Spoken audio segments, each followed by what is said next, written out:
calling Cape Town. It's one of the most intense races, I would say, in the world. That is an extreme triathlon, an 8-kilometer swim in the freezing ocean. Cape Town Cycle Tour, which is the cycle leg of the race, 109 kilometers. After the Cape Town Cycle Tour, you go and you run the 3 Peaks, which is a 50-kilometer trail run. There's something about that place that you go to when you're really pushing it. The whole event is literally to raise money for an academy called Calling Education. They build schools in and around Cape Town for low-income students, but it's like high-quality education. With posting about your runs and everything on Instagram and becoming the influencer or inspirer, I always have a mental battle where I'm telling myself that I want to run this for me. And as much as I want to use it to inspire other people, when you're on your deathbed, you're not going to be wishing that you worked more. You wouldn't be wishing, oh, I wish I was on my phone more. You're going to be wishing that you spent more time with the people that you loved. But in the last few years, that lone wolf mentality has been so idolized. But at the end of the day, life is all about people. Well, how's the running journey going? Because you've started that recently. The running journey? Yo, that is a good question. I have been running for like a while, but I always take major breaks because I always injure myself. And then as soon as I injure myself, I'm like, okay, running ain't for me. Then I stop running for a few months, and then I meet somebody who runs, and I'm like, oh, let me try again. And then I go balls to the wall again and repeat the process. So would you be someone who like hasn't run a lot and then like signs up for one of the most grueling races imaginable? I kept on calling. I feel like that's a targeted question. Maybe if it's No, we will get to that. I don't know if we should start with that, but Very nice. why don't you give the people a little bit of a rundown of who you are, what you do. Who's Connor? Connor, John, Andrew? That is a good question. Yo, Who's Connor? For the audience, they're like, choose a name you like. okay, how do I frame my narrative for what the people want? You know, this is the one question that I always had to prepare the most for a job interview, because it was the one question that would stress me out the most. I mean, you even have like the perfect shirt on for a job interview. Just pretend it's a job interview. Maybe I should. Yo, okay, guys. So back in the day when I was 2 years old. No, I'm bro, joking, start whenever you want to start. Tell us your story, bro. My story. Well, grew up in Joburg. Bro, you love that. Oh, wait. I have to let the people know. Okay. Yeah, I grew up in Joburg, and then went to study in Pretoria.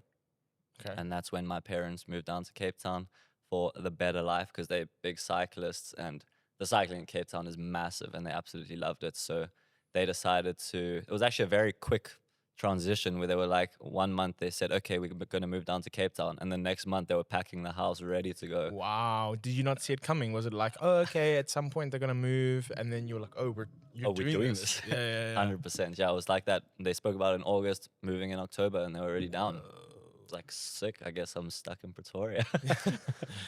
Did you get jealous when you were there and you would see them like in Cape Town, or do you love Joburg so much, Gauteng, that you're like, it's fine? I think it was actually fine, because in my head it was like, okay, cool. Well, now I have a free holiday destination in Cape Town every time I go back home. Fair. That'll be paid for by my parents, you know. Just take a little drive down to Cape Town for the holidays, and then go back to working life or studying life back in Pretoria. Okay. So it was actually completely chilled. Okay. And then stayed with a roommate in Pretoria for about 2.5 years when my parents moved down to Cape Town. Yeah. Where I studied something that I'm not doing anything close to right now in my career. Yeah. Well, before we get into that, tell me a little bit about like growing up in your house. Was it always an active household? You always like doing physical activities, sports, fitness? Is that like part of your story, or? Yeah, definitely. I would say my sisters and I were very sporty, starting from primary school already. My sisters were really good swimmers, and then I decided to try follow suit. And my competitive nature got the better of me. I'm like, if they can do it, I can do it better. Injured again. Started from a really young age. Nah, actually, back in the day, I didn't get injured too much. Yeah. But I feel like that's because as kids, we were always so active. Wouldn't it be amazing just to be always just that not fragile? Like Sure. the kids' bones, kids' joints. I don't know. I would love to have that forever. It is weird how like you can just fall out of a tree as a kid and shake it off. You just walk up. Yeah, you're like, Mom, "Ah." guess what? I fell out of a tree. I'm not sure if you like maybe your bones did shake it off, but I'm not sure about your brain development, bro. Yeah, I know. I did fall out of a few trees as a kid. That does explain a lot. Yeah. But yeah, we definitely were a very sporty family.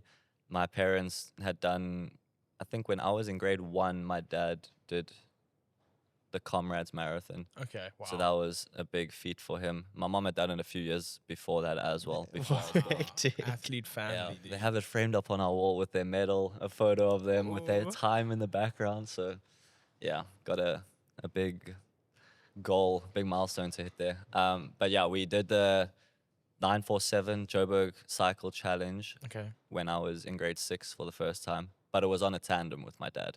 What So is that was that? fine. What is the 946 challenge? 947. 947. I'm So sorry. in Joburg, there's a radio station called 947, Yeah. High Fault Stereo, something like that. Yeah. And they sponsored a cycle race called like Ride Joburg. It's basically the Cape Town cycle tour, but In for Joburg. Joburg.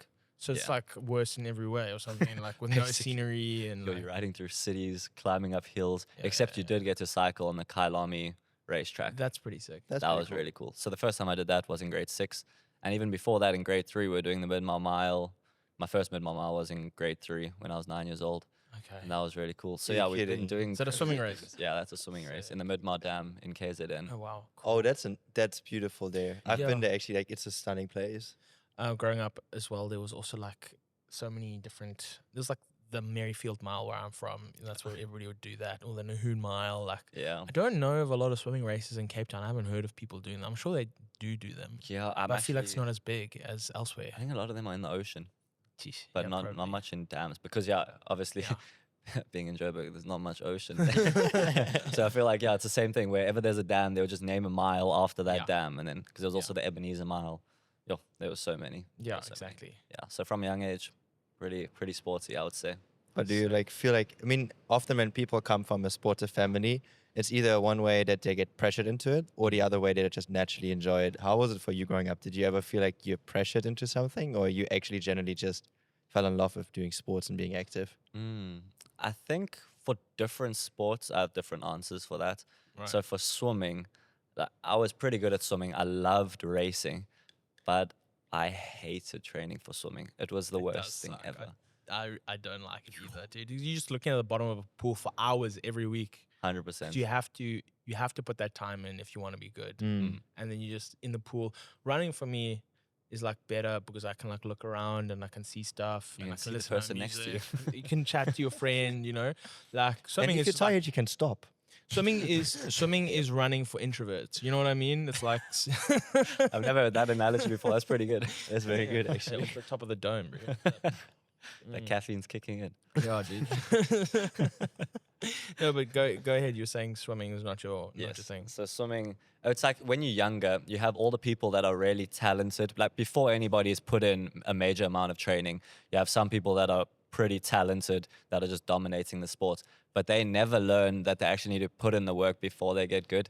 I feel like I was like that for swimming. So I was just really good from the get-go. Yeah. And then in grade 3, grade 4, grade 5, that's when people started putting in the work and training and started catching up to me. And that's when my mom was like, you going to swimming training, like you need to get good again. And then I just didn't have the knack for just putting in the work for swimming. So eventually I just started falling off. And then, yeah, eventually I just gave up swimming. When I got into high school, I said that's enough. It's enough. But in hindsight, I'm very grateful that my mom forced me to swim because it's helped so much now.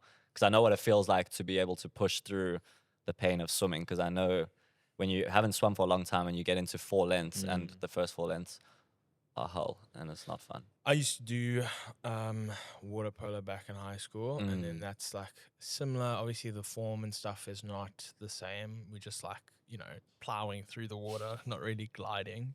But it's just like I was doing maybe like 4 2-hour sessions a week in a high school before and after school. That sounds horrible. 4 to 5, because I was training with second team and with first team, and it was just like grueling. You just like it was a lot for the time.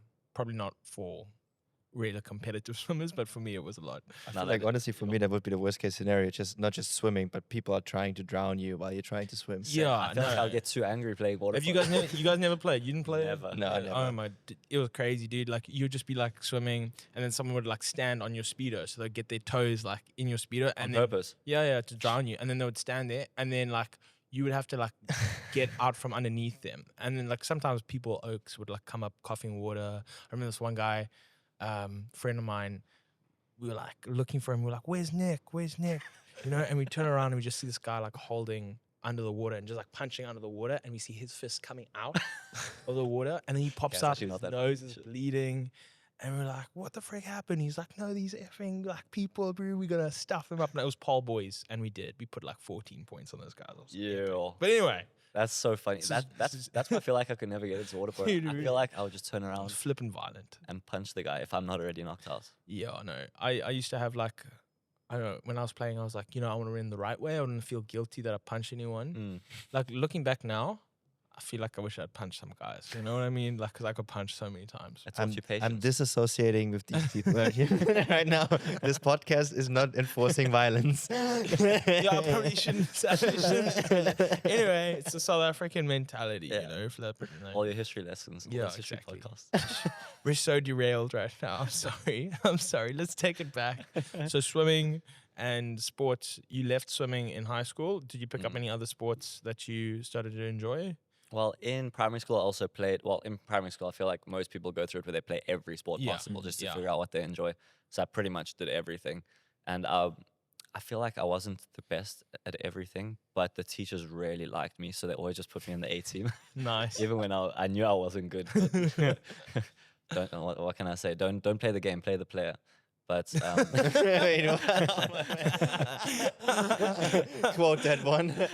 Clip that. Yeah. Oh my gosh. But yeah, I love playing cricket. Okay. I was relatively good at cricket. I played Gauteng North cricket in grade 6 and 7. Nice. But I was a left arm medium fast bowler. So when I got into high school, I injured my left shoulder, and I was out for about 2 years where I couldn't bowl 2 properly years. again. Okay. So that kind of put a spanner in the works on that one. And then soccer, never really good, but always in the A team. What can I say? Hey, bro. And then Rock what on. other sports did I play? Hockey. Hockey was a big one as well. That I also played from a young age. No rugby for you, dude? No rugby. Even at an all-boys school, I didn't pick it up. Oh, no. Don't clip that. Oh, it's rolling away from you. Never mind. I'll stay thirsty. It's fine. There's going to be one scene where there's 2 bottles. The next scene, there's just going to be 1 bottle. I don't think anybody will pick that up there. No. So yeah, you played all different sports, hockey, no rugby. Hockey was probably the second biggest one. I actually can't believe I forgot about that one. Hockey I played from a very young age. Also really good in the beginning, and then hit a dip because I wasn't training for it. Because, when you're good, you don't have to. And then all of a sudden everyone catches up to you and passes you, and you're like, oh, damn, okay, I need to sort my shit out. And then I started training more, got a bit better, but I never got as good as to make it to the first team consistently in high school. Yeah. But I always enjoyed the game, so Sick. that was the other one. So yeah. But you said like that you never naturally had to put in that much work than, let's say, the others because you were naturally gifted in generally most sports. But how do you feel if you compare it to now, growing up now, doing all these other sportive endeavors that we're going to definitely speak about later, where you definitely have to put in a lot of work, and it's not necessarily about being the best, but also sometimes maybe just about finishing. How is that kind of mindset switch from going to like, oh, I'm talented, I just want to race and compete, not really train, to now actually having to put in all that work so you can compete? That's a good question. I think it might have stemmed from, if I'm thinking back, from when I started to train in the gym. Yeah. Because that's when everybody is basically starting from kind of ground zero, where everyone has to put in the work to start seeing results. You don't have results from the get-go.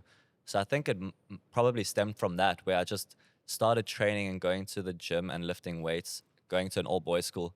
And let me actually just tell you how my gym journey started. Yes, please. That sounds intriguing. It is so embarrassing. But I remember my one friend and I, it was in grade 9, and we were just sitting in our dormitory, and he just looked at me and he said, Connor, it is time to lock in. We need to start getting some girls. As any gym journey starts. I feel that's quite relatable. It is quite unfortunately, relatable. yeah. And then we were like, okay, cool. Let's just see where our starting point is at.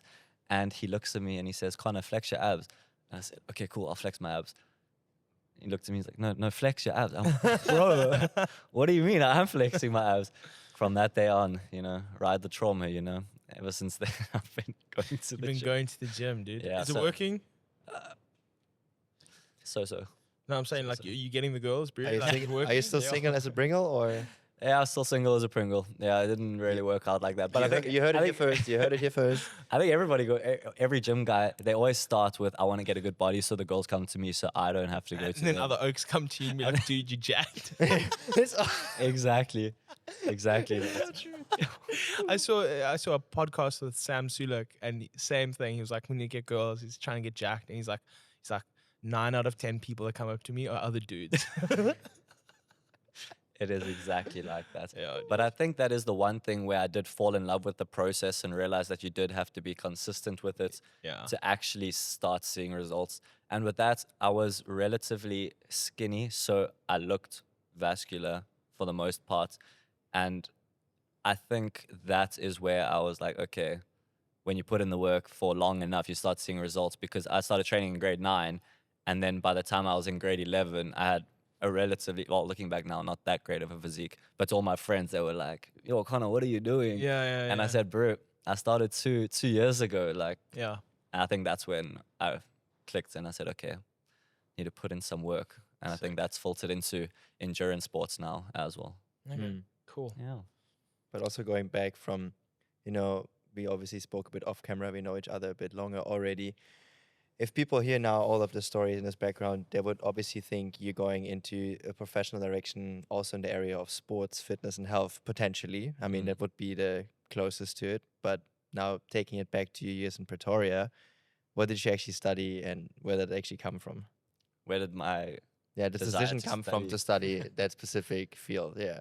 I think also from a young age, I was very much into the bush and the environments, because my friend's stepdad, so my one friend Justin had a stepdad, his name was Lutz, and he was a game ranger. Yeah. And he was really high up there in terms of the level of game ranging, and he was really incredible. And we'd always go to the bush with him, and he would teach us so much about the trees and the animals.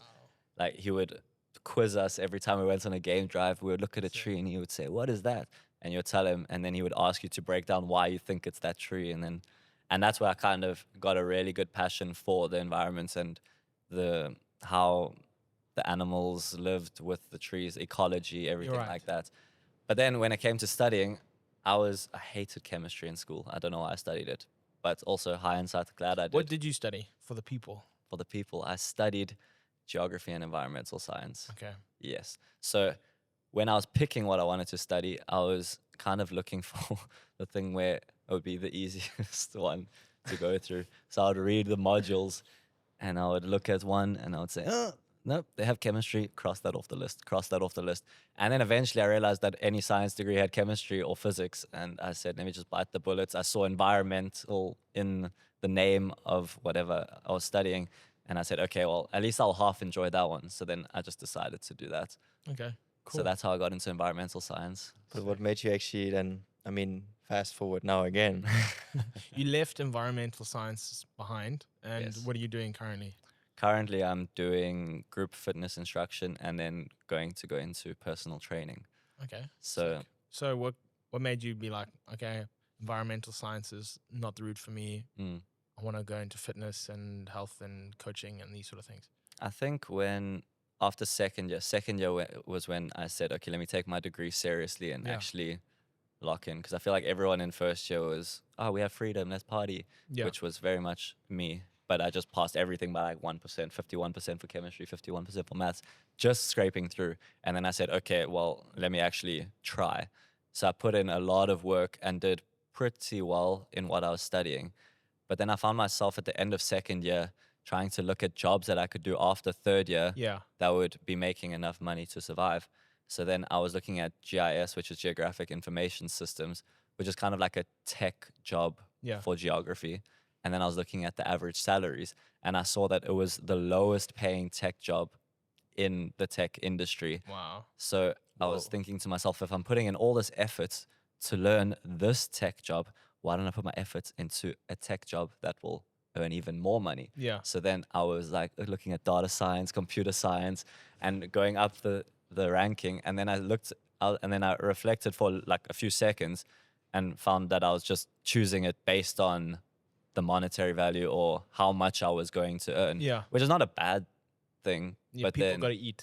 yeah, exactly, Yeah. exactly. Mm. But then I said, but I'm not gonna enjoy it. I tried for like a month. I was doing Python courses, waking up at 4 o'clock in the morning to study it, and I was not enjoying it as well at all. But it's probably because I wasn't good at it. But Right. then I said, okay, let me do something that I'm actually passionate about.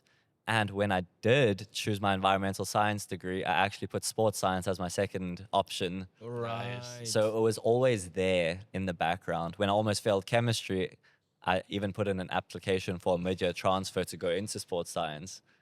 But then I passed chemistry by 1%, so I stuck with environmental science. So it was always there. It's There was always there in the always background. interest.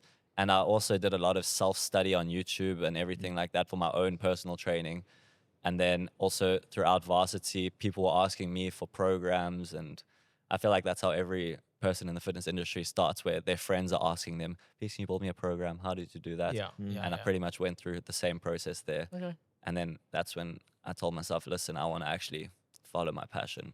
I mean, also honestly, when coming from a background where you're studying something to have a secure job. I mean, you just mentioned it was not maybe the highest paying job, but at least it would be sort of you're employed somewhere, you're gonna get your fixed salary income, you have a study degree background, and then having this decision of, okay, I'm doing group fitness now, but I'm planning on becoming a PT, and which is not necessarily the most stable job, because now the only person you're relying on is yourself. You need to talk to people. You need to get people inside of your door. You need to make sure if you don't put in the work, you're not going to eat. Yeah. So how did you feel about this decision? I think I remember watching a podcast. I'm pretty sure it was Alex Hormozy's podcast. Of course. I forgot the terms that he used, but it was something along the lines of when you're in the beginning of starting something, you have so much optimism, or I think he's called it uninformed optimism. Yeah, it's so true. Yeah. Where I looked at people online and they were making so much money, and I said to myself, that can be me. Yes. Yeah. And then that's basically where I was like, okay, it's easy to make it. Right. So then I started. I literally wrote on my board, I said, okay, I'm going to do my personal training course in 3 months. And then after that 3 months, in the next 3 months, I'm going to be making $10,000 a month. And it did not end up like that at all. No, it does. Do you know? But also, this brings us to an interesting point, right? We have been chatting. We're friends with Connor, and we know him outside of the podcast. And we were just talking about Connor's kind of like client zero. Athco is all about helping athletes become professional athletes, not necessarily competitive, but professional athletes through the power of social media. Okay. So how do you turn your gifts as an athlete into money-making opportunities? And there's many ways to do that. You can do coaching, you can do programs, you can do fitness advice. You know, there's lots of things, but a lot of people are turning to social media. Like the biggest fitness stars online are guys who are basically doing programs like Instagram content, sponsored videos, whatever.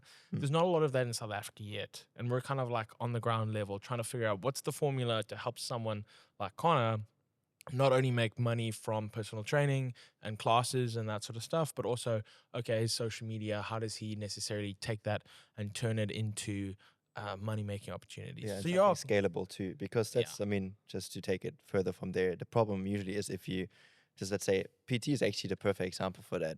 If you be an in-person, in-location-based PT, you can only take on so much clients, and that takes so much energy away from you that you can make so much money. It's tied to the people that you're serving. But if you put that online or use the power of social media to simplify it right now, it's obviously way more complicated than that.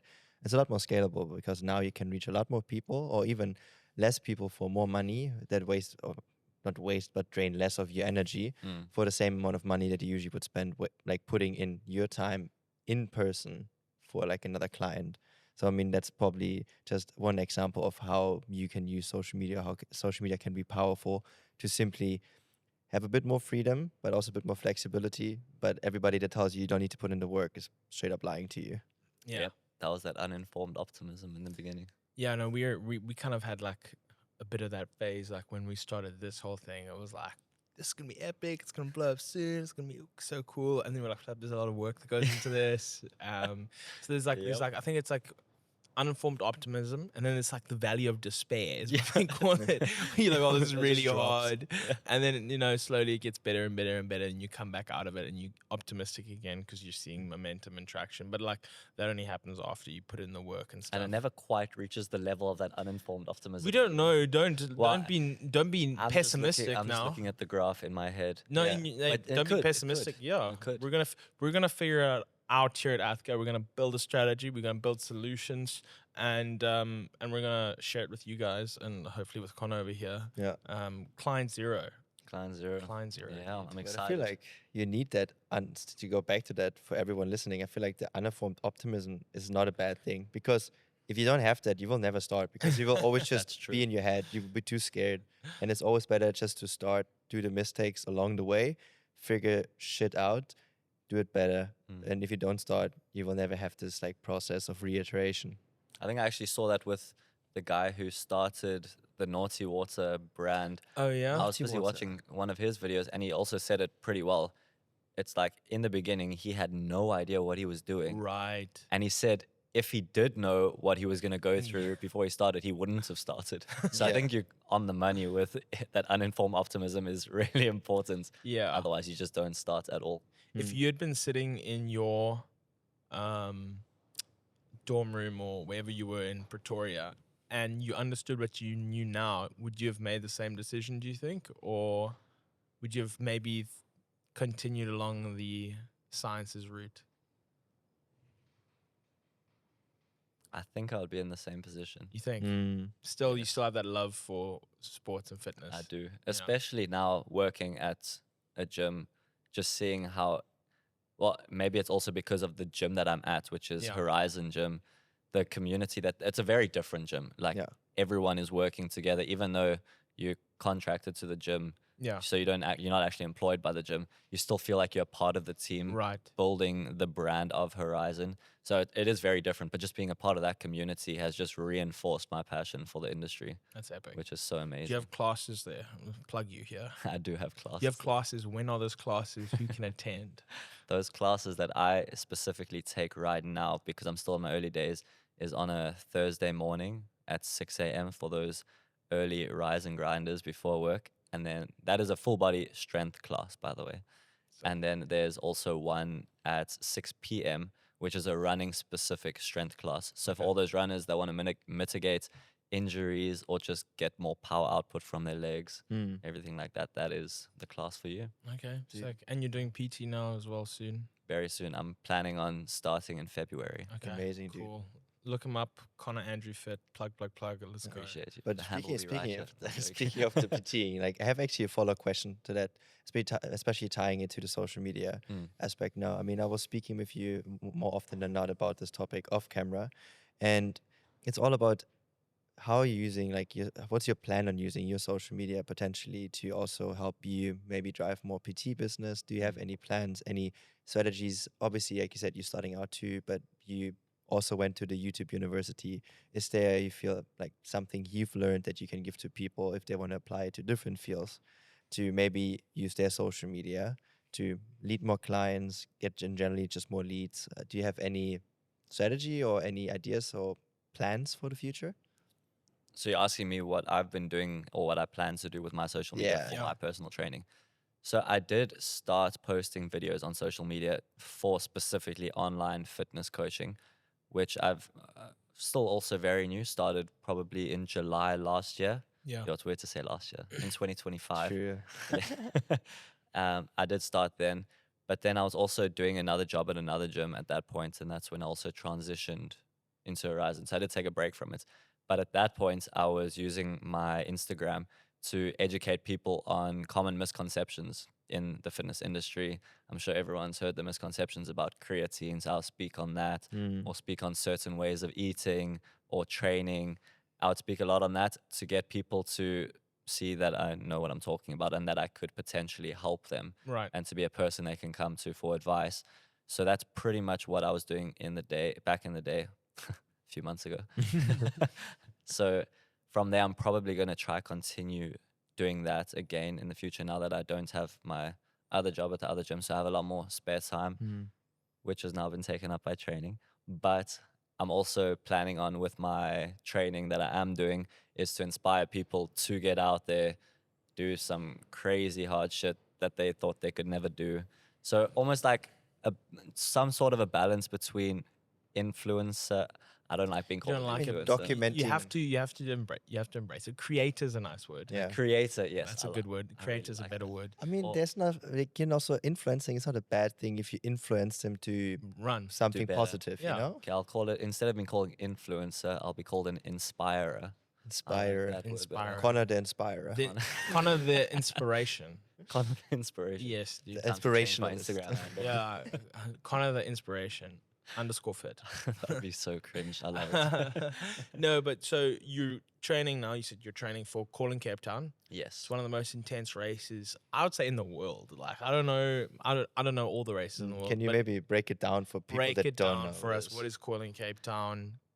What are you Calling training Cape for? Town. Yo, that is an extreme triathlon that I found because I was sitting at home during the holidays, scrolling through Be Active events where I'm busy looking These at all the last entries. holidays. Yeah, and I was just scrolling. You're kidding. I think it was a little bit before. It was like maybe November.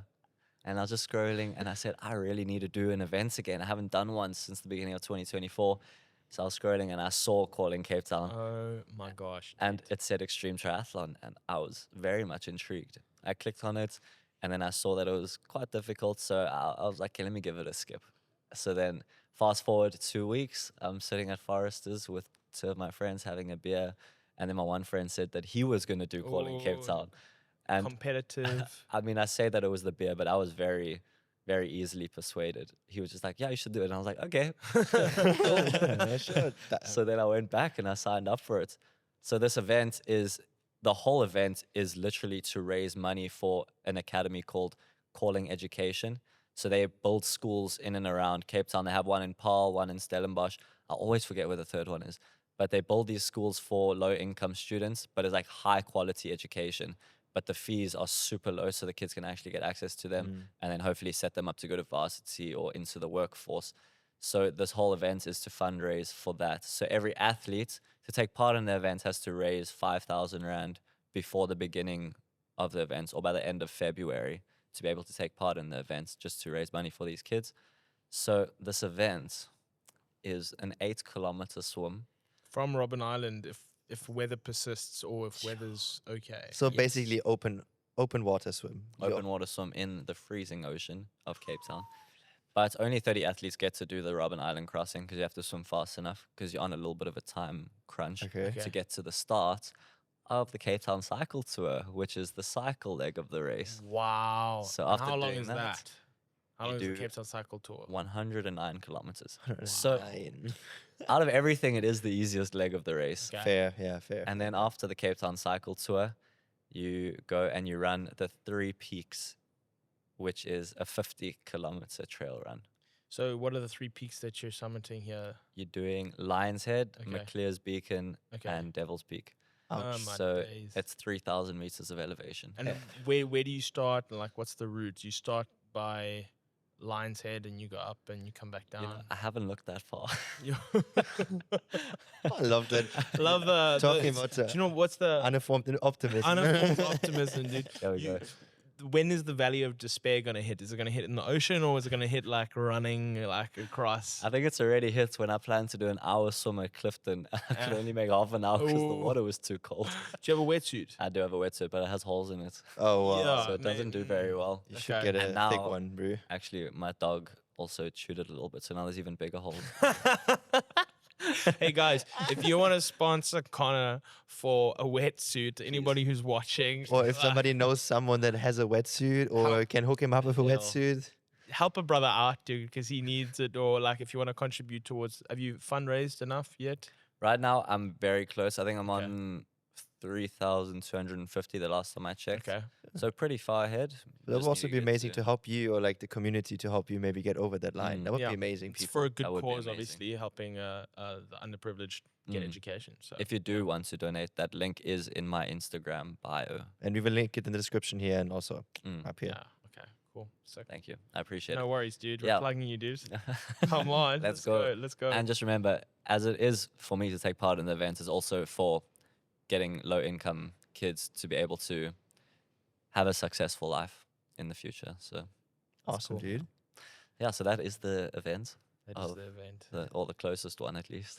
How are you training? Like, Yeah. how are you training for it? What's your training schedule? Break it looking at? down for us.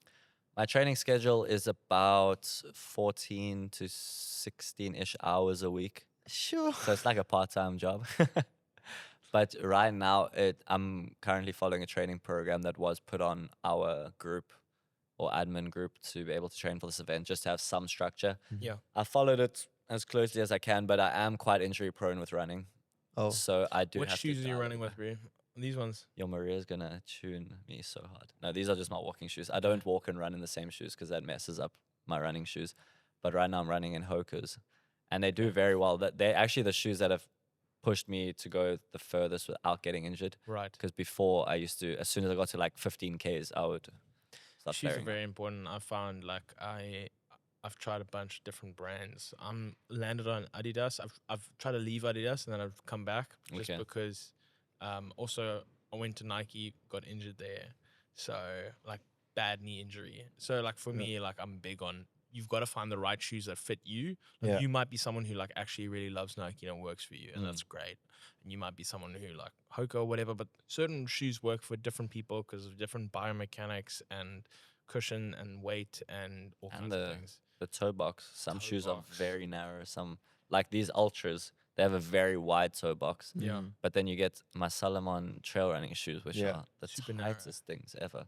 But yeah, do you have a stability shoe or a neutral shoe? No, I've got a neutral shoe. I Neutral, actually do the okay. opposite. I think like if you need a stability shoe if you're landing on the inside of your foot or and generally both outside your ways. foot. You need if you're either way landing, you need a stability shoe. But I mean, like you said, Yeah. everybody needs a different one. So I would just recommend going to like your Sportsman Warehouse or Total Sports, doing like a little running analysis there. Mm, They will get you the right shoes. Sometimes the shoes that you want are maybe not the best ones for you. Yeah. 100%. And also, like I think one tip, if you can afford it, obviously that's very privileged. If you can get multiple different shoes, that also helps you to prevent injuries because your foot doesn't get used to the same drop and cushioning, and it's very helpful too. But when you're speaking of injury, what is the injury that you usually get when running too much or during running? What is the problem? I normally get shin splints. Shin splints. Shin splints, Yeah. Are it you is. taping your knees when you run? Taping my knees. Yeah, you. I do not tape my knees, but I Oh, you're on did. your shins. Sorry. I did tape them back in the day when I was doing triathlons while I was still studying. My ex-girlfriend's mom was a physio. Yeah. So she used to tape my calf to my shin bone, Yes. which just seemed to hold it in place or just have that little bit of assistance Yeah. to hold it there, which normally I would get to race day and then I would have to start taping it because I would be feeling the pain before I Feeling the even pain. start the Yeah, race. I mean, like a lot of my friends who get shin splints consistently, they're just whenever they run, they train, they just tape up their like calf to their shin, and they tape it tight and stuff. And there's also, I think, there's some like sleeves you can put on that are just like compression sleeves that also help a lot for injury prevention. Are those ones that look like long socks? Yeah. Yeah, I Yeah. have seen that. So like you should really look into that and invest into it because But it you helps a lot. Especially if you're doing a lot of mileage, really, and you're upping the mileage quickly, it helps you a lot for sure. Especially now. I've Especially been now, upping yeah, my you should mileage definitely as look well. into it, dude. Yeah, I will. But the one thing that I just can't get over, Cape Town seems to be a very performative fitness industry. And, running in things that look like you're running in school socks that are coming up to your knees. I can't imagine having a tan line that runs across the midline of my bro. knee. Fair. Do you want to be injured and do this race, or do you want to have a flipping tan line? Dude, lock in, you're an athlete. You're not an Instagram model just yet, you know? Yes. When that time comes, then run in your like tights and like no shirt and the But I feel like before we speak when about you're, putting when you're on bandage, his level, that's what Giannis does, you know? I mean, he's very Athlete performative. level. the tan line level. Oh, the tan line level. No, Oh, but no. just actually taking it back, I mean, that's also kind of ties into the strength aspect and the strength part of like the whole thing.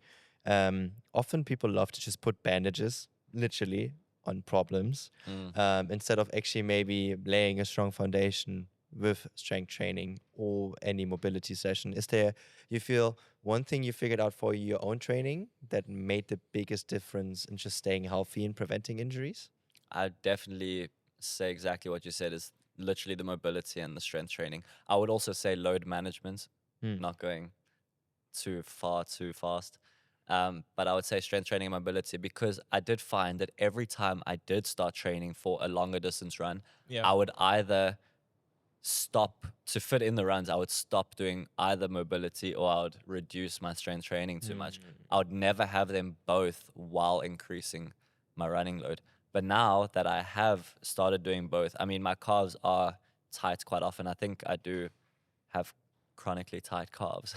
It's just the running. It's- It's just running. Same with me. What happened with me is like beginning of last year, I started upping my mileage. Like I was like barely running, and then I was like, okay, I want to run a half marathon. So I did a block, and my calves were like tight for like 6 months. They were sore, and I had like bought one of those massage guns to like get the cramps out and stuff. But like now, they're not sore anymore. I think they're just conditioned. So I think it's like, especially if you're doing a lot of mileage and your body's not used to it, it's just part of the process of getting used to running a lot. Yeah, I'll definitely say so. But I would definitely say strength training and mobility, because this is the longest that I've run for consistently before I've stopped because I've been feeling the pain. Yeah. So I think I started running, excluding training program, more recreational running. I started in June last year, and normally it would be a three-month stint, and then I would stop. But now I've been running since June, and I've continued. And the shin splints have flared up every now and again. Yeah. But then I found that as soon as I do a bit more mobility, strengthen the lower leg a bit more, or do some more plyometric type work, it normally fixes it quite quickly. I don't do any mobility. I never have. You sound like my one friend who he says, Connor, I've never warmed up in my life, Yeah, and I've never gotten injured. I have So- been injured. Okay, maybe not so much. But his theory is that if you don't start warming up, then you never have to. But once you warm up the first time, then you're gonna have to consistently warm up, or you'll get injured. Don't listen to that. That is very flawed logic. And you know who you are if you ever watch this. We're going to speak again in 40 years down the line. That actually is probably a lot of people. Like I suppose like I don't necessarily warm up the best, but when I start running, I'll like ease into it oftentimes. So like, you know, for a race I would warm up because then I would want to start fast. Yeah. 100%. Whereas like for like a casual run, I'll just first 2Ks, I'll just go slow and then I'll put the pace on afterwards. Or like for weightlifting, normally I'd lie if I say I warm up every time and sometimes just go straight into it, but I'm learning more now to like do a lighter set to start. Yeah, I would also say warming up is a big one as well. Because for me, I have found, I feel like I'm also a person who needs to warm up longer than usual. Right. So I found my runs are so much better if I warm up with 5 minutes on the bike, do some hip mobility, then do some knee mobility, some ankle mobility, and then my runs feel like I can tell the difference immediately. Because otherwise I'll start running with the pain and eventually it'll wear off because I warm up. Yeah. But if I warm up properly, I start running and I feel like I'm running on the moon. That's nice. I feel like also a little tip maybe for people that, like you said, trying to fit into mobility. It doesn't necessarily need to be like a proper mobility session. Sometimes it can also just help just to tie it to like a main activity. Like you said, you quickly maybe do like a 5 to 10 minute hip mobility, just do some activation just before you run. Basically, you're done. At least you have some mobility session or some mobility work, better than no work at all. 100%. And Could it also- also doesn't have to be an hour long. Like you said, it also doesn't have to be perfect. Just do something. 2 minutes is better than 0 minutes. So just do something. 100%. 100%. That's cool. Yeah. But I would love to speak a bit more about the mental side. Now we deep dived a bit, nerded into the sport strength part of it. But especially when it comes to these extreme Ironmans and triathlons, it's not just an Ironman, it's an extreme long distance triathlon, which will take, how long do you think it's going to take you? Well, you have 24 hours to complete it. Oh, shit. But hopefully sub 20 hours. Okay. Sub 20. But I feel like at this point, it gets mental. Yes. So do you prepare yourself mentally for it? How do you approach this kind of competition or race mentally? I mean, you did some triathlons back in the past. Like, how do you keep yourself going mentally? In the beginning, I would just tell myself that I'm better than everybody else.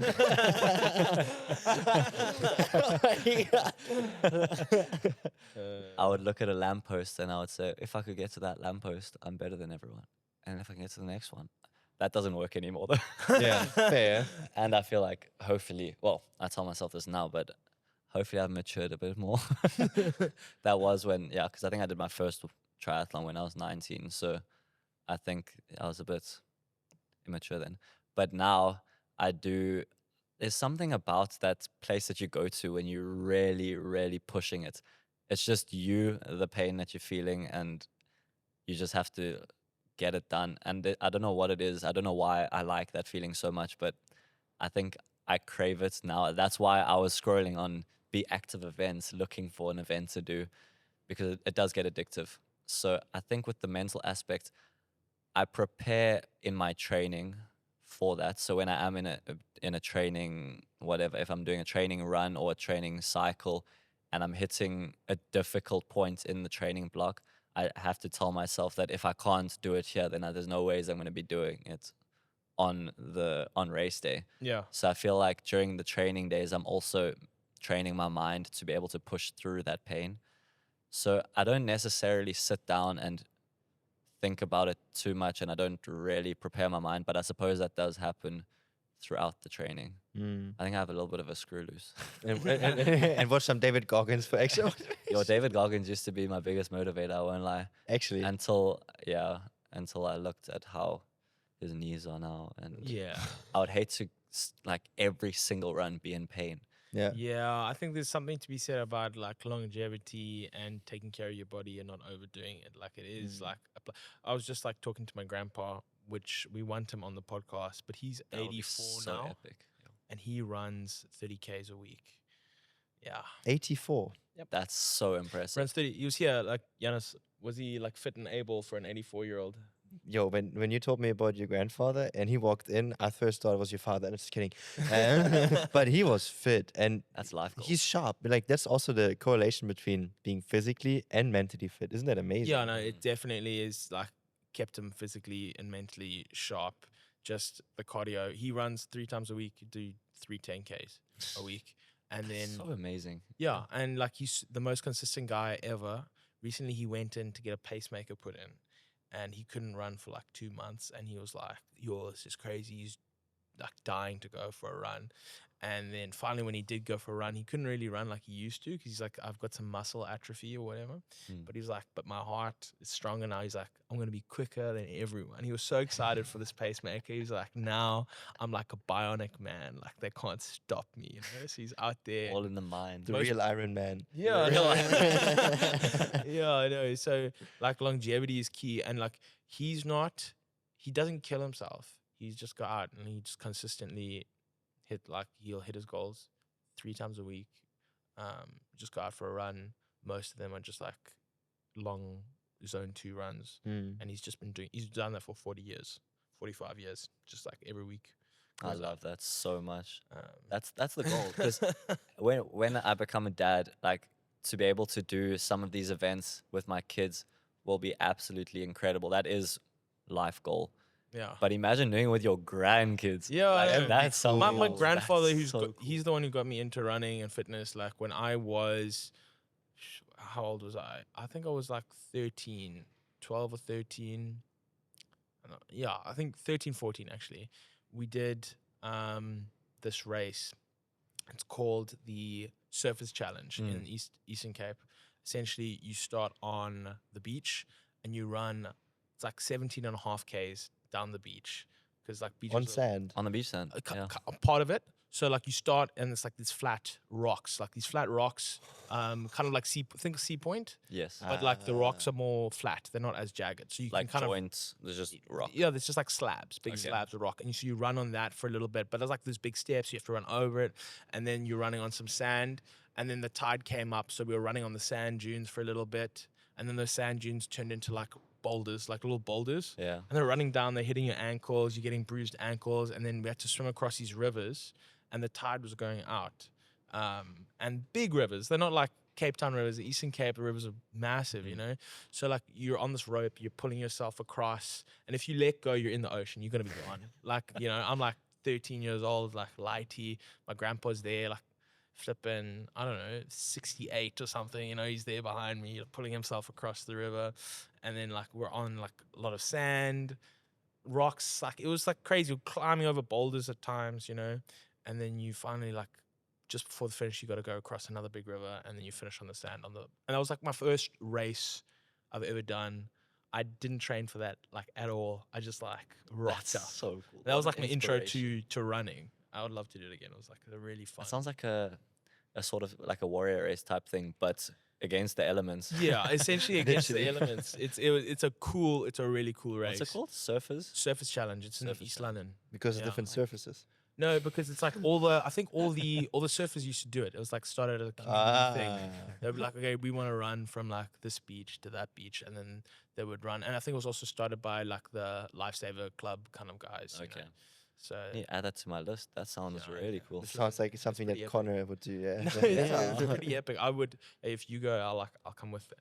Let's Okay. lock it in. Put it in the calendar. Perfect. Yeah, dude, but we definitely need to have you back on after the Cape Town Collie, because I would love to just share your experience of that, because like you said, at these long events you just go to a place that is very hard to describe. And I mean, it's just not just a long event, it's like a brutally long event. So it would Yeah. be cool to maybe share your experience with people.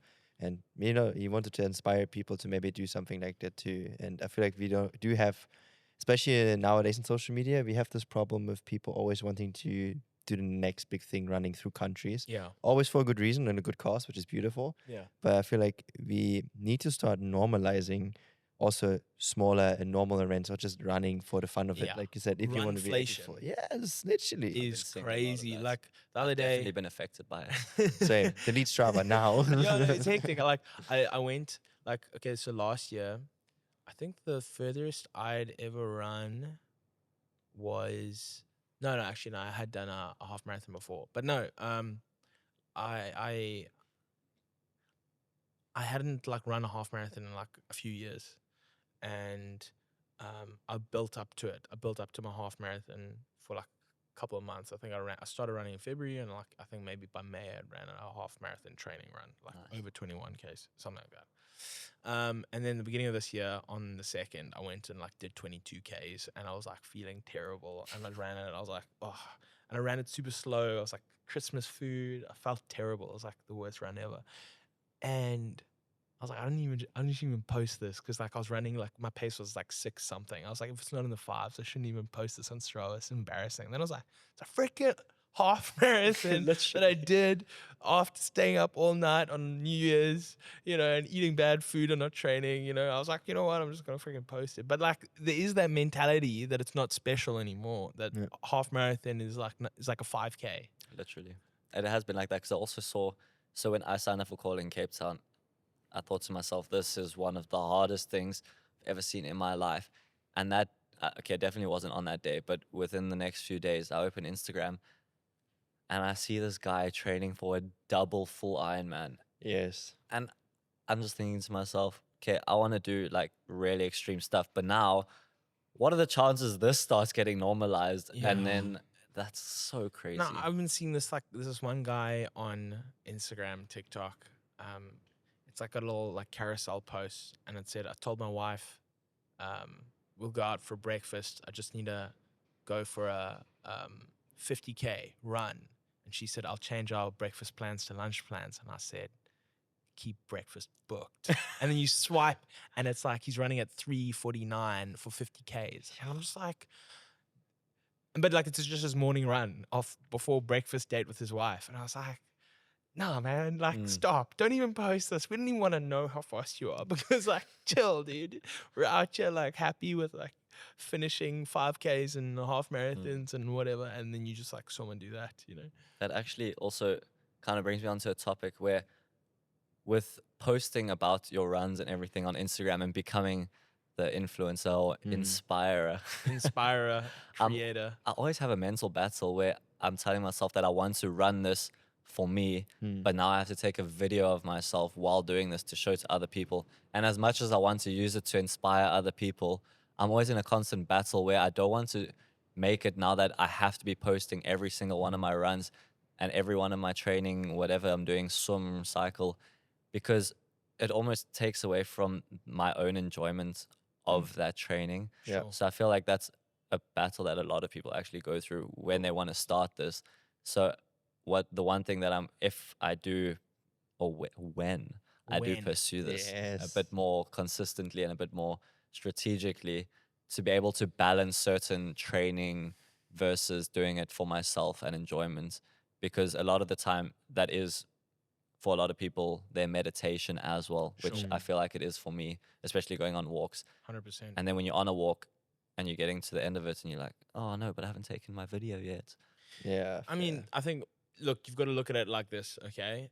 You can either, like, you're going to have to do work at some point. You know, work is not necessarily exactly what you want to do, right? So when you're filming yourself running, and like if you get the privilege of being able to do this for your whole career and you're filming yourself running, that's just part of the job. It's just part of the job. You need to do that. It's like you have to pay the bills. You've got to feed yourself. You've got to put food on the table for yourself and hopefully for your family, like one day, Yeah. you know? And so it just comes down to, maybe this is not my meditation. Maybe this is just the 9 to 5, you know? That's a very good point. But I feel So- like there's also like these two sides of it. Like there's always these two camps that say like, yeah, you should definitely do something you're passionate about because that's what you're going to be good at. But then there's also the other side that says, yeah, you maybe can also just simply do something you're good at that you're maybe not so passionate about, because if you make your hobby or your passion to your job, you might not enjoy it anymore. So like there's these two sides. I mean, I don't know if there's any right or wrong. It's just like Well, that. Connor's interesting already perspective. made his passion his job, so Yeah, you know, exactly. And we're still surviving so far. so far So so We'll get good. back to in a few years. Yeah. Yeah, because I have seen that where people say that when your work becomes your passion, it destroys your passion. Exactly. But I'm gonna ride the wave of my passion. I think so ride far it. takes me. Like for me, 100%. I studied filmmaking and I loved photography growing up and making videos and stuff. That was like my passion. And then once I got into the working world, like what you're working on, like slowly shifts and changes. You kind of have to take work where you get work. Essentially, in my life, I work as a hotel photographer. That's like my 9 to 5, right? But it's still allowed me to do stuff like this whole podcast. Like I know what I'm doing because I've been working in the industry. I've been doing that sort of stuff. So you can apply your passion to like different facets, and you can also apply it in ways that you might not like fitness for you. Maybe you really hate, like you would hate like bodybuilding, like going into a bodybuilding gym and just training guys for getting on stage. Maybe you don't like that part of it, but you could do it. Or like maybe Horizon's like a better fit for you. Like that feels more, so you can adapt it. Or maybe the running thing or the triathlon thing is more for you. So there's ways you can make your passion like still enjoyable, and there's ways you can make it not enjoyable, and that's like up to you how you shape your career. True. And I also Yeah. think you also have to also realize that your passion can change Yeah, throughout it this does. process. It does. So you could be, for me, I was so obsessed with doing the online personal training, which I Right. probably will continue further down the line and try scale it. And maybe I won't enjoy it as much, but like you said, also have to put food on the table, Yeah. and I'll be able to help a whole lot more people. Yeah. But that's what I was solely going to do until I saw and got a taste for doing it in person. Yeah. And then it kind of shifts again. It's like, okay, maybe I'm more passionate about this. Yeah. And then maybe down the line, I think to myself, I love only doing strength training, but then I coach someone who wants to do an Ironman. And then I think, okay, well, now that's my passion. And if my main mission is just to always be helping as many people as possible, maybe eventually way down the line, I even go out of the fitness industry, as long as I'm still Helping people. helping people. Yeah.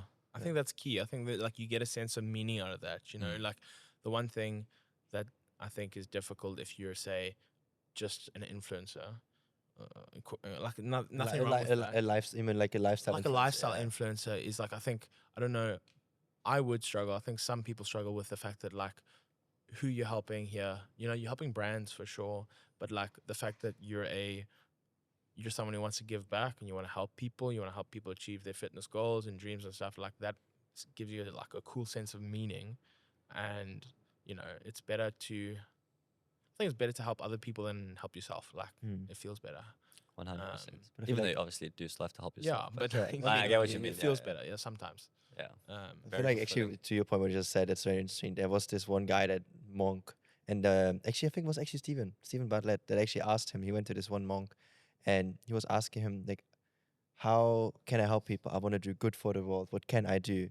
And he was like, you need to fill your own bucket first before you can fill someone else's bucket.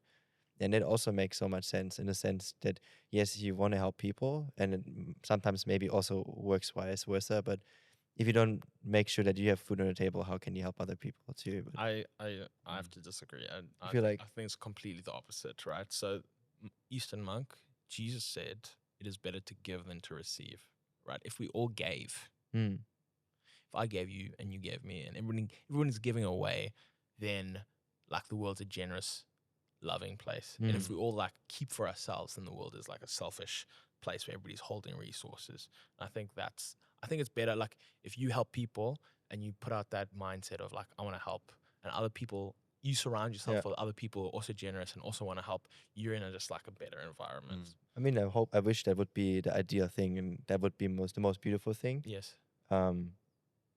Just being a bit more realistic here. Unfortunately, and man. unfortunately, that would be the perfect dream, obviously, Yeah, because I feel that's the like you dream. said, if you do good, good will come to you. Exactly. Be the change you want to see in the world, people. I do Yeah. think though, with the thing of always giving, I feel like a lot of the time, if you not fully, if your bucket, let me use your analogy, if your bucket isn't full, Sure. it's very difficult to actually give back to people. No, you've got to find your source. You got to find where you draw your like meaning and From my full bucket. from your full Yeah, bucket. yeah, yeah.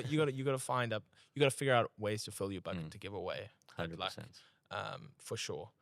But I think also with filling your bucket, I think that can also, you have to be careful with it, because I feel like a lot of people will take, okay, filling my own bucket is Yeah. constantly focusing on myself. Yeah. Yeah. And I feel like people can become super self-absorbed. Exactly. And yeah. I've even noticed that with myself when I am training for these like massive Yeah. events or any events or whatever. And I do, when I'm always thinking, okay, I need to do my training, I need to make sure I get my food in here, I need to do this Yeah. and this and this.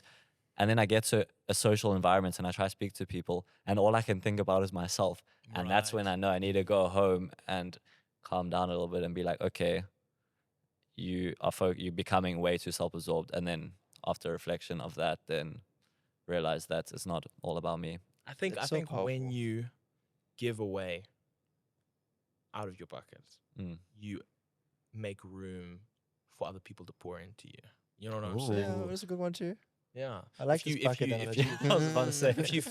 if your bucket is always full, there's no room for anyone to pour into you, right? Fair. If That's a you're good one always too. full because of what you've done for yourself, people don't necessarily see a need that they can pour into you. And I think like the world is a lot about this. Is getting very like I like this philosophical, topic. but I think the world is a lot about like personal interactions. Like the one thing, one experience I had, I was sharing with my sister yesterday about the race, Neisner half marathon. I did it last year.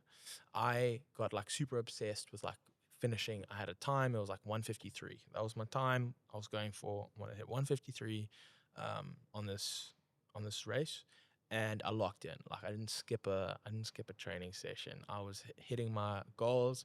I was like dialed in as much as I could be dialed in for this race. I was dialed in, you know, and I got there to the race day. A friend of mine was staying with a group of their friends, and they had like a cancellation. One of their friends couldn't make it, so they had a bed in their house. So I was like, oh, save money there.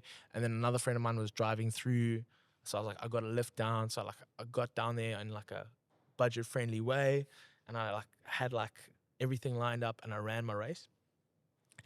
And I was running my race, and as I was coming into the finish line, I saw all these people cheering for people, and I realized I never asked anyone to come and support me. Like I didn't. I was only thinking about 1:53. You know what I mean? And like I got to the end, and I was like, that was actually pretty lame.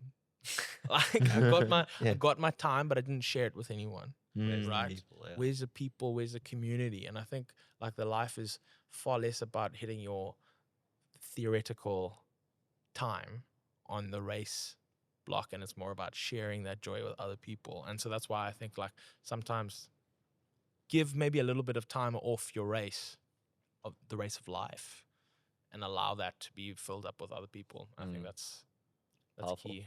Yeah. That is, I 100% agree. Yeah, I feel like this balance of finding, especially, I mean, there's nothing wrong with having like ambitious goals and Sure. proving yourself, but I think you said something so important, and finding that balance, what you also just said, of yes, training for yourself, hitting your goals, getting your sessions in, but also making sure that you're not just coming to being a lone wolf.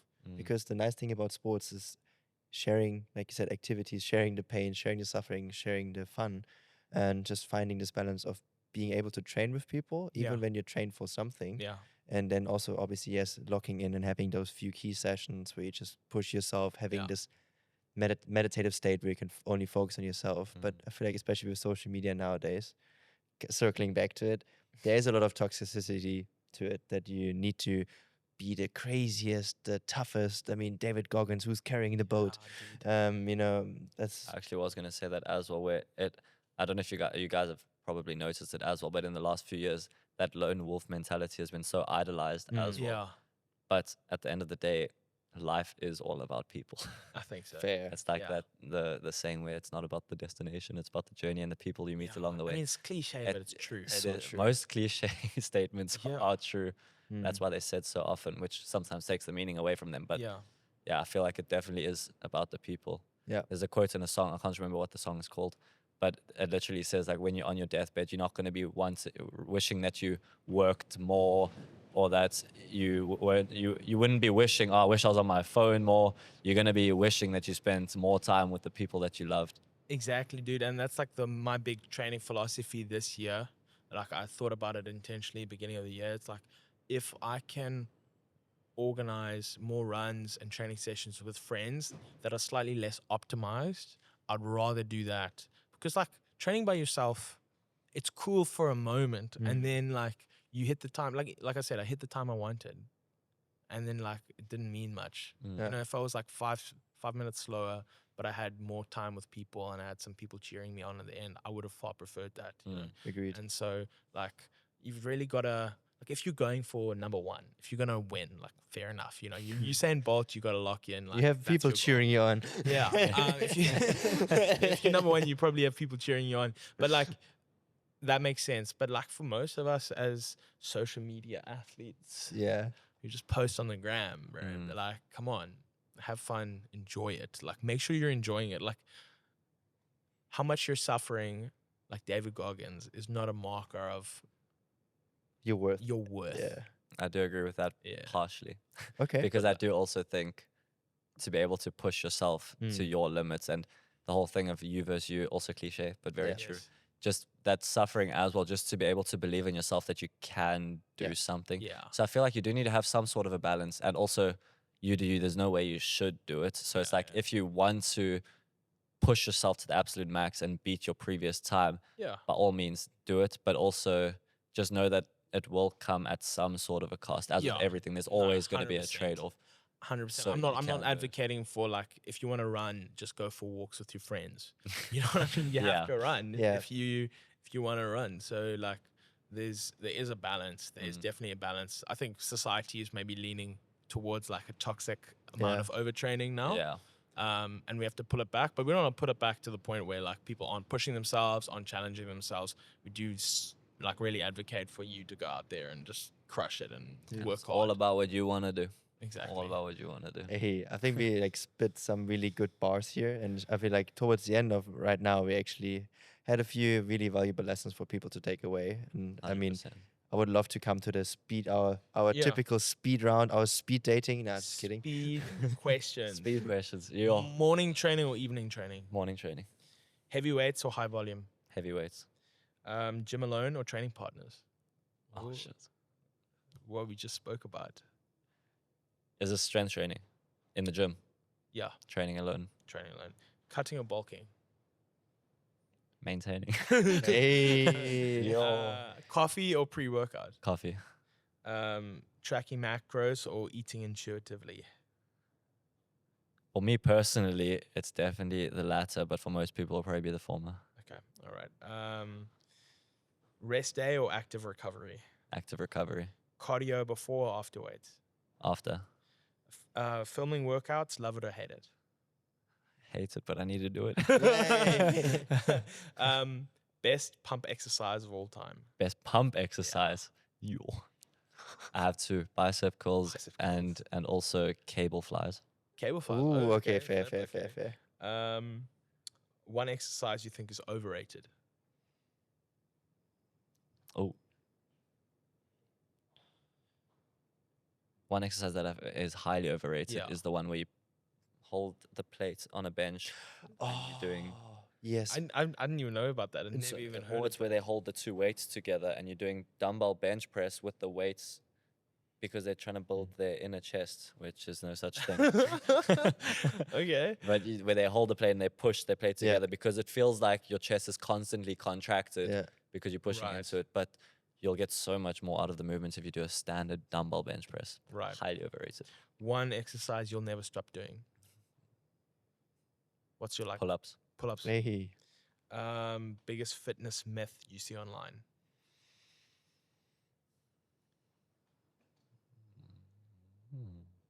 It's a tough one. That is a tough one.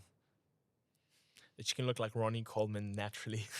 I would very much hope that people know that is a myth by now. Or like I hope so. Dwayne The Rock Johnson is natural. Sure, and Johnson. He's now. No, like he is now, but a lot of people have always thought him and like all these Hollywood guys are natural. Like Yeah. they'll be sure. like skinny oaks, and then like 2 months later they'll be Yeah. jacked, and they'll be like, "Yo, he did it by like sleeping well and eating broccoli, Same and as like Chris going to the Hemsworth. gym every day and working hard." Mm. I think the one myth, it's not so much, unless I'm just in my own Instagram bubble, but the myth is not really a myth, a misconception where women don't train upper body because they think they're going to look like a man. Oh, fair. But I hope that's not much of a misconception anymore. Mm. But us guys have been training for so long and we still don't look how we want to look. So you lifting up a dumbbell and doing dumbbell bench press is not going to make you look like a man. Yeah. So Yeah. please train upper body. you. Instagram Reels or long form YouTube? What do I prefer watching or what do I prefer creating? Do you no watching Watching long form content. long form content? One habit you'll never skip. I was gonna say addiction for caffeine, but my hobby for caffeine. Your hobby Hey. for caffeine, nice. It's more positive. If socials disappeared tomorrow, would your training change? That is such a good question. I always actually think about this all the time. I don't think it would. I'd like to tell myself that, but I actually don't So know. like, you do call in Cape Town, you can't tell anyone about it. There's no Strava. You can't like no social. You can't post on social media. Have to manually go tell people, hey, I did the call in Cape Town, by the way, in case you didn't realize. I genuinely hope that I would, because I do love that state of mind that you get into. Yeah. And my watch is probably gonna go flat on calling Cape Town anyway. I'm Okay. not gonna be able to record it. Fair. Wow, hectic. So I would like to tell myself that. I do think about it a lot, but obviously I don't know. Someone sponsored this guy with a watch that's got a long battery life. Like, Yes, please. The And a garment, wet apparently. wetsuit. Yeah, and a And a wetsuit. wetsuit. Even though and they- us, like as well. No, Yeah, please, sir. please. Okay. And then one word to describe your current season.